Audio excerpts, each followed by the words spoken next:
Hey everybody, what's up from Pokemon Classics, reminding you that the classics never go out of style. Today's video was inspired by an E4 thread that I was recently browsing about the top 10 most iconic Pokemon cards ever made. Now, a lot of different collectors weighed in with their top 10 cards, but for this video, I wanted to do something a little bit different and put my own twist on this. So today, I'm going to offer you the top 10 Pokemon cards that have changed the TCG in some sort of significant way, whether it be through the way the artworks are designed, or the playability of the cards, or perhaps just from a collecting standpoint. Now, for full disclosure, I am Pokemon Classics, and so for this list, I wanted to focus on cards specifically released in English, as part of sets or maybe a promo card, just in general cards that most people had access to, or at least were otherwise familiar with. So don't hate me for it, but I'm not including Japanese trophy cards or any of those exclusive Japanese releases in this list. If there are any cards that you guys think I missed out on or that you'd like to highlight, definitely let me know down in the comments below, because I'm just as interested in hearing what those iconic, game-changing cards are that you guys have to offer. Anyway, guys, let's roll into the first item on the list. The first card on this list came out in 2000 as part of the Neo Genesis set, a set that introduced two new types of Pokemon, Steel Pokemon and Dark Pokemon. Now, in addition to that, this set also released baby Pokemon for the first time, with cards like Elekid, Clefairy, Magby, and a fan favorite in Pichu making their debut appearances. But one card in particular was way too powerful, to the point where it had to be banned from competitive play, and that card was none other than Sneasel.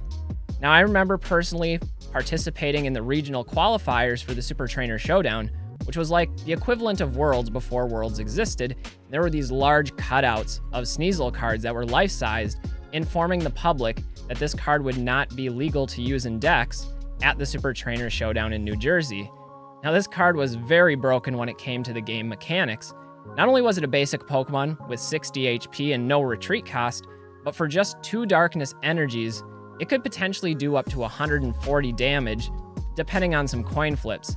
Never before have I seen so much damage come from a basic Pokemon with just a 2 energy cost.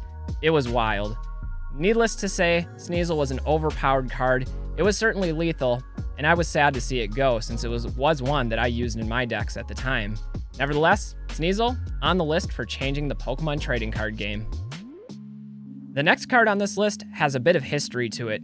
We'll set the stage back in 1999, back at the height of Pokemania, with the release of the first ever promo card, Pikachu #1. Now, this was an entirely unique design as part of the Black Star promo set, which would go on to feature 53 different cards.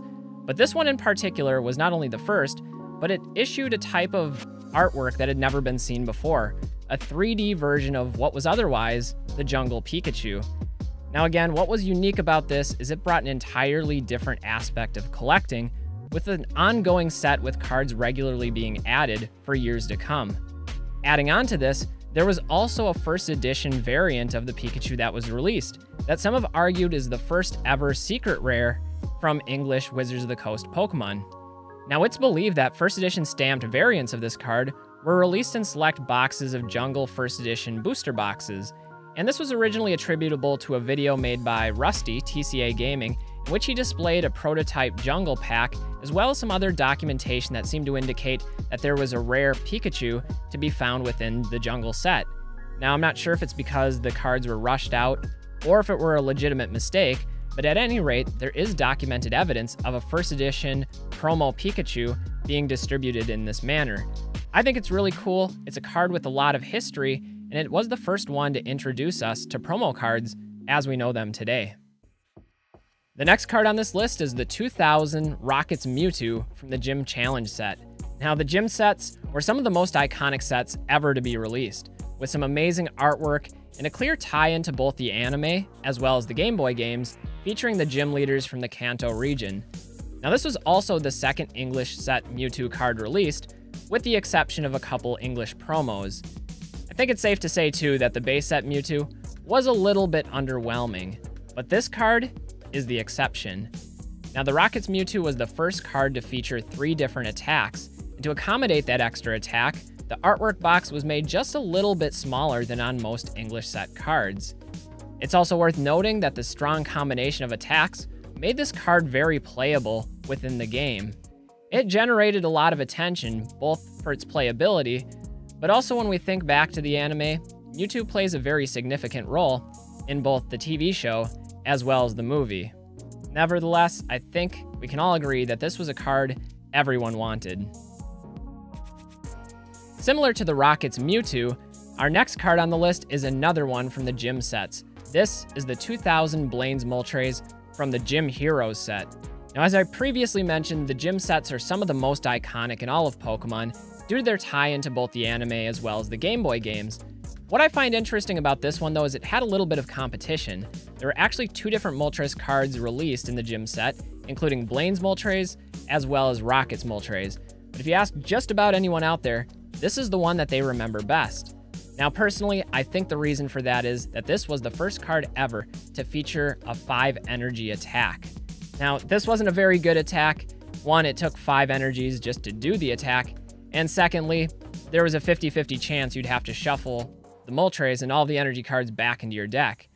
Nevertheless, though, it was really interesting to see a card require that much of a power-up, which is something we hadn't even seen, not even from base set Charizard. And we wouldn't see something like this again until Ho-Oh in Neo Revelation, which also featured a 5 energy fire attack. Anyway, there's a huge divergence here between collectors and players. Absolutely love this card from a collecting standpoint. From a playable standpoint, not so much. For our next card, we'll fast forward to 2003 with Wailord EX from the Sandstorm set. Now, we talk about power creep a lot in different card games, including Pokemon, but this is maybe the best example I've ever seen of a defensive power creep. This card was a literal tank with 200 HP and a 5 energy retreat cost. Not even Snorlax had a retreat cost that high. Now, another reason why this card made my list is it's possibly the most iconic EX card of the whole EX series. And although Ruby and Sapphire came out a little bit earlier than Sandstorm, it's the Wailord that I often think of when I think of EX cards. Now, these are also some of the most innovative cards in Pokemon's history. I love the scannable e-reader codes, how they were compatible with the Game Boy Advance, and the hollow borders around the EX cards is a thing of beauty. Nevertheless, these are very collectible cards today, and some of the most scarce due to their lower print runs. Anyway, I wish I had collected the EX series cards more actively when I was first involved with Pokemon, but I'm happy to see that they're experiencing a resurgence now. The next card on this list is one of the most unique cards ever produced and released, and that's the Ancient Mew promo card accompanying Pokemon the Movie 2000, The Power of One. Now, this card was unique for a number of reasons, the first of which was the hieroglyphic scripting printed across the card. Now, you'd get an Ancient Mew with the purchase of a ticket to see Pokemon the Movie 2000, and this card was totally unique in just about every way. One of those other ways was the reverse holo printing on both the front and the back side of the card. Obviously, this made the card not playable, but this was every kid's prized possession as a collector. It's also worth considering the mythicality of Mew at the time. This card was released during the peak of Pokemon hype and hysteria, at a time when rumors about Mew's acquisition in the video games and the trading card game were circulating at unprecedented levels. In fact, in 1999, Toys R Us held a promotion giving out Mews on the Game Boy game to a select number of store visitors. Even magazines alluded to this specific card with pictures, calling it one of the rarest, most valuable cards coming out of Japan. So when it finally arrived in 2000, it was really a game changer for a number of people and something we had never seen before. Now, I know that I said at the beginning of this video that I'd be focusing primarily on English set cards.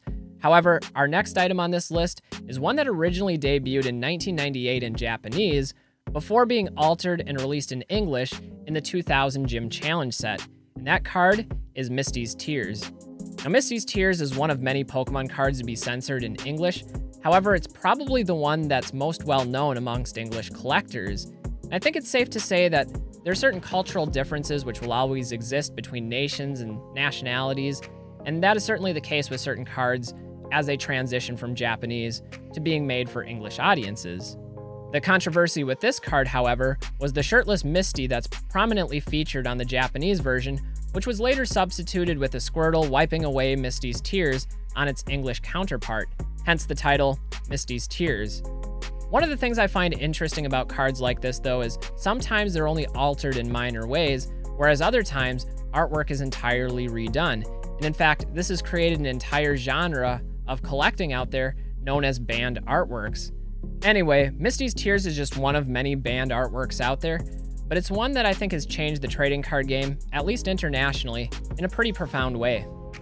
The next card on this list is one of my all-time favorites, the 2001 Shining Gyarados card from Neo Revelation.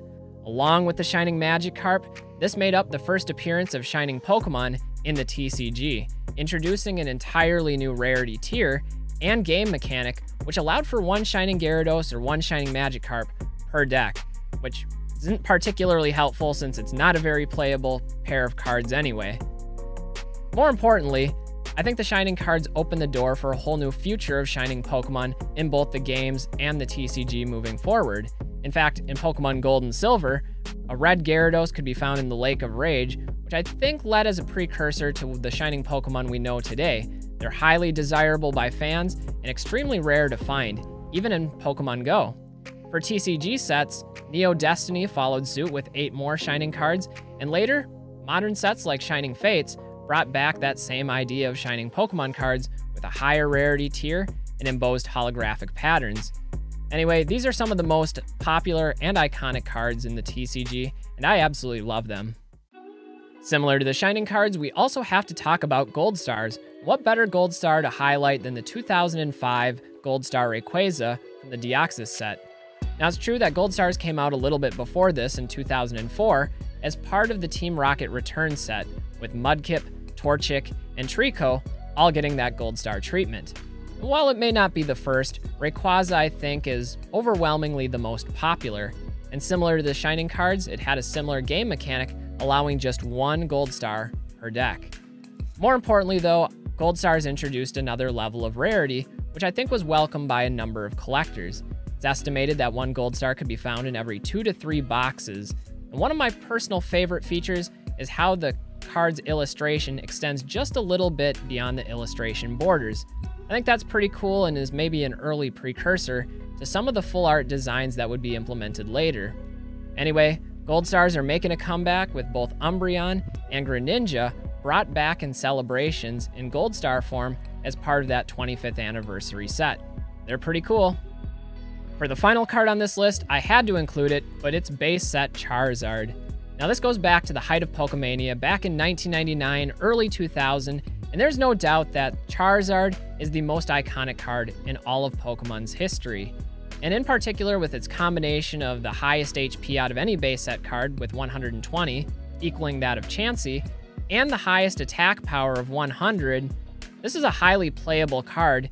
When you factor in the tie-in with the anime and how important Charizard was as part of Ash's original Kanto team, it makes for a pretty iconic Pokemon. This original artwork has also seen a lot of mileage beyond 1999. Originally, it was printed in first edition, shadowless, unlimited, and a UK 1999 to 2000 print version. Beyond that, we saw it re-released in base set 2, as well as 3 different releases in Legendary Collection, featuring a holographic, a non-holo, and a reverse holo version of the card. It was re-released in Stormfront as a secret rare, and then in Evolutions as both a holographic and a reverse holo card. Finally, most recently, it was included in Celebrations as one of the classic illustrations as a holographic card, but also included in the Ultra Premium collection as a unique metal card. Anyway, Charizard will always be the king, and this particular Arita artwork has become the definitive image of Charizard for all time. Anyway, guys, thanks for joining me for this top 10 list, taking a look back at some of the most iconic Pokemon cards out there that have fundamentally changed the TCG forever. You guys will have to let me know down in the comments below which cards that I missed, because I'm sure there are a number of other ones worthy of being highlighted on this list. Anyway, guys, I appreciate you all stopping by and joining me for this. I'm Pokemon Classics, reminding you that the classics never go out of style. We'll see y'all with the next video. Till then, live well, enjoy collecting, and have fun. We'll see y'all with the next video.